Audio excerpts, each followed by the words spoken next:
Hello नमस्कार, मैं हूं सोहेल अख्तर। आप देख रहे हैं जन जन न्यूज़। इस वक्त में हम बात करने वाले आज पूर्णिया की। पूर्णिया की जनता ने, जैसे कि अभी उपचुनाव हुआ था, यहाँ पर फिर से जो प्रत्याशी जीता है पूर्णिया के, जो रुपौली की अगर आप बात करें विधानसभा की, अभी लोकसभा का हुआ था जो आप लोगों ने देखा था, पप्पू यादव जी जीते थे, अभी वहाँ के बने हैं सांसद, और विधायक भी जो जीते हैं वो निर्दलीय से ही लड़के जीते हैं।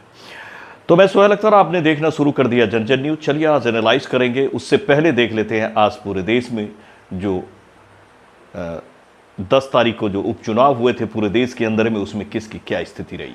यहां पर हम आपको बताएं, सबसे पहले चलिए जान लेते हैं कि मध्य प्रदेश और बिहार के 7 राज्यों की 13 सीटों पर हुई है विधानसभा उपचुनाव, जिसमें से कांग्रेस ने 4 सीट, टीएमसी ने 4, भाजपा ने 2, आप डीएनए के निर्दलीय 1-1 सीटें जीती हैं। तो ये है इस बार की, यहां पर भारी फायदा हुआ है कांग्रेस इंडिया गठबंधन की अगर बात करें तो गठबंधन को काफी फायदा हुआ है। यहां पर टीएमसी को 3 सीटें मिली हैं, जबकि ये बड़ा फायदा उनको है, जबकि इन्होंने बीजेपी से ये सीटें खींची हैं। यहां पर बीजेपी को 2 का नुकसान हुआ है, वहीं पर 2 का फायदा हुआ कांग्रेस को। तो ये थी इस वक्त की सभी राज्यों के बारे में हमने आपको बात करा और वहां से आपको बताया कि कैसे क्या रहा। यानी कि भाजपा को 1 और जदयू को 1 सीट मिलाकर 2 सीटों का नुकसान हुआ है। यहाँ पर जदयू को भी नुकसान हुआ है। तो चलिए अब बात करते हैं यहाँ पर हम सीधे, जैसा कि बीमा भारती पर सबकी नजरें थी, रुपौली की हम बात कर रहे हैं। रुपौली यानी कि पूर्णिया की बात कर रहे हैं।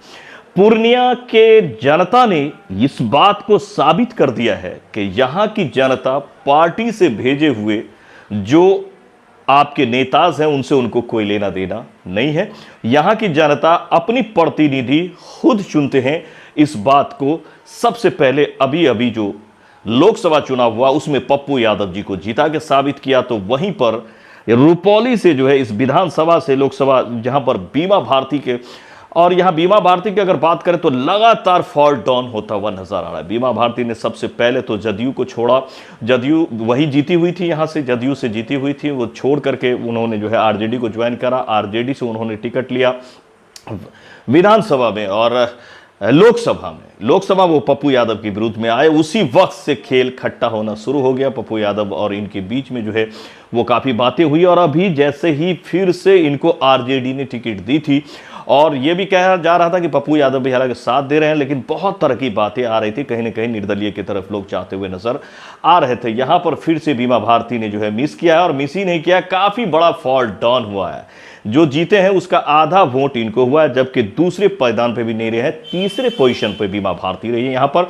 और जनता ने फिर से निर्दलीय, जो इससे पहले वो सेकेंड पे रह चुके हैं, लगातार विधानसभा के प्रत्याशी जो है निर्दलीय के प्रत्याशी शंकर सिंह ने जीत हासिल करा। उन्होंने तकरीबन जो है 68,070 वोटों से जो है 70 वोट उनको मिला है, जहां पर वो दूसरे स्थान पर कलाधर मंडल रहे हैं जो कि जदयू से थे, और उनको 59,824 वोट मिले हैं। वहीं पर रुपौली से 5 बार की विधायिका रही, जी हां 5 बार लगातार विधायिका रही हैं। वहीं पर 5 बार लगातार विधायिका रही, पहले राउंड से ही तीसरे नंबर पर रही, उन्हें 30,619 वोट मात्र मिले हैं। तो ये फॉल डाउन उनका था, और ये यहां पे हुआ। बीमा भारती के इस्तीफे के खाली हुई रुपौली विधानसभा सीट पर उपचुनाव हुई, और आप लोगों ने देखा कि इसके बाद वहां की जनता, जैसे पप्पू यादव जी निर्दलीय से आए, अपने नेता को चुनी, उसी तरह से फिर से इस बार अपने नेता को यहां विधानसभा में भी रुपौली में चुना है। तो ये साबित कर दिया पूर्णिया के जनता ने कि हमें इस चीज से कोई लेना देना नहीं कि लालू जी किसे भेज रहे हैं, नीतीश किसे भेज रहे हैं, दिल्ली से किसे भेजा जा रहा है, और बिहार से किसे भेजा जा रहा है, पटना से क्या जो है मतलब इंतजाम की जा रही है, हमारे बीच में किसको भेजा जा रहा है, दिल्ली से किसको भेजा जा रहा है, इस चीज से पूर्णिया और रुपौली को कोई लेना देना नहीं है। हम अपना खुद चुनते हैं, अपना राह खुद बनाते हैं, और हमारे लिए कौन काम कर सकता है, कौन नेता बढ़िया हो सकता है, ये हम खुद चुनते हैं। और इसीलिए फिर से रुपौली विधानसभा से भी निर्दलीय प्रत्याशी ही यहाँ पर जो है, हालांकि काफ़ी मजबूत नेता रहे, इनका भी बहुत मजबूत बैकग्राउंड है, पिछली दफ़ा भी सेकेंड पर यही रहे थे।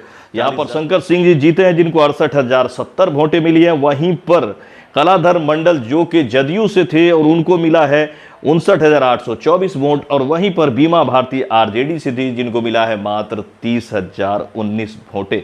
ये नतीजे इस बार की हैं, शुरू जैसे हुआ तब से लेकर के और आखिरी तक तीसरे नंबर पर ही बीमा भारती रही। इन दोनों में उठापटक चलता रहा।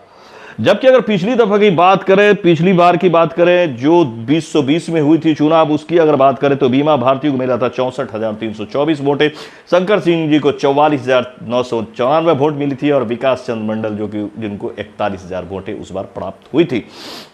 तो ये था आंकड़ा पिछली बार का, और इस बार जो है रुपौली से शंकर सिंह जी ने बाजी मारा है और कहीं ना कहीं पूर्णिया ने इस बात का दस्तक दे दिया है कि हम ऐसे प्रत्याशियों को चुनते हैं जो हमारे लिए बढ़िया हो, हमें पार्टी लेवल से कोई लेना देना नहीं है। ये बड़ी बात पूर्णिया ने साबित किया, बिहार के लिए एक सीख है। हमें भी इस बात को सीखनी चाहिए कि आपके जो नेता है, जो काम करने वाले नेता है, जो आपके लिए आगे आपको ले जा सकते हैं, अगर उसको हम चुनना शुरू कर देंगे तो हमारे लिए कभी मजबूरी नहीं होगी। पार्टी कभी जाति लेवल से तो कभी अपने लेवल से, कभी मतलब के पॉलिटिशियन खानदान से, ऐसा वाला जो प्रत्याशी हमें को देखने को मिलता है वो न मिल करके जहां पे जो बढ़िया काम करने वाले लोग हैं उनको ही प्रत्याशी में देंगे और फिर हमारे लिए चुनना आसान होगा। अन्यथा सबों को सबक लेनी चाहिए पूर्णिया से कि यहाँ की जनता चुनती है अपने मन का अपना प्रत्याशी। तो इस बार फिर से विधानसभा में रुपौली से साबित कर दिया कि हम अपनों को चुनते हैं, काम करने वाले को चुनते हैं और जनता जिसे पसंद करती है उसे चुनती है। तो फिलहाल रुपौली और पूर्णिया के लिए फिर से बनता है एक सैल्यूट। तो मिलता है ऐसी खबरों के लिए, लाइक करें, सब्सक्राइब करें। मैं सोहेल अख्तर, आप देख रहे थे चंचल न्यूज़। खबर अच्छी लगी तो ज़्यादा से ज़्यादा शेयर करें, लाइक करें, सब्सक्राइब करें, आगे को शेयर करें। मिलते हैं अगले खबर में। नमस्कार।